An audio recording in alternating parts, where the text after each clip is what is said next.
Time for a little bit more history. So over my shoulder here, you see Owen Hall. You're probably familiar with it. It's named after the Owen family. We had several faculty members and a board of trustees member that came from the Owen family in the mid-1800s, early to mid-1800s. One of the early kind of families really associated with the university. But what you probably don't know about that is over here inside of the Union, we have the Colonel Richard Owen statue. And if you don't know about this statue, or if you do know anything about it, probably the one thing you know is that it does include the word Confederate on it, which often causes some confusion because Colonel Owen was not a Confederate officer. He was a Union officer. In fact, he had served in the Mexican-American War and then later served in the Civil War. Oh, now somebody's coming in. Hold on, we gotta do some work. Thank you. Let me get this one for you too. Awesome, thank you so much. There you go. He was carrying a big box, had to help him out. But Colonel Owen was originally in the Mexican-American War, and then during the Civil War, while he was a faculty member at IU, he was commissioned, and his first job was to serve as commandant of a prison camp outside of Indianapolis. When he got to the prison camp, one of the things that he had to do was set up a system by which the prison camp would be managed as the new prisoners were coming in. And he had these really crazy novel ideas like, they should be allowed to, have blankets because it's Indiana and it's cold in the winter. They should be allowed to do jobs to earn money so they could have better food in the prison camp. And he just really treated them with a lot of respect and a lot of care, which was a novel concept at that point.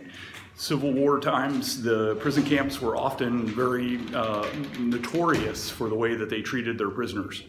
After a few months, Colonel Owen moved on. He was assigned to a unit, went out and served during the war in various places. At one point, his regiment was captured, and when it was captured, the Confederate commander had heard about how Owen treated the prisoners in Indianapolis at the prison camp.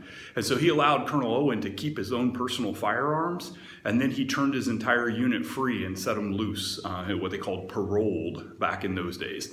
And so he was turned loose. After the war, the Confederate Veteran Magazine raised some money to have a plaque or a statue donated to the state of Indiana in honor of Colonel Owen. They ended up raising enough money to have this entire bust made, but this is actually a replica of it. The original is in the State House up in Indianapolis. And in 1913, when they dedicated it, the sculptor, who was the daughter of a Confederate veteran, her name was Belle Kenny Schultz, said, "It was my aim to portray such a man as he might look while pondering over the meaning of the great struggle in which he was taking part. His sympathetic heart touched by the suffering it caused, yet realizing its necessity. No work I have ever done has gave me as much pleasure as the Owen bust."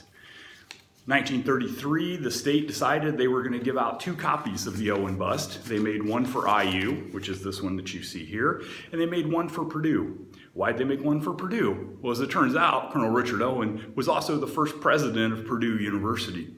When Purdue was first founded, he was designated as the president.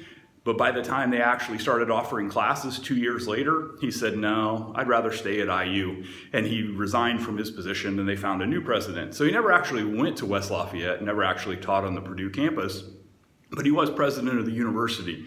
So Purdue's first president was an IU faculty member. Let's just remember that for posterity's sake and all.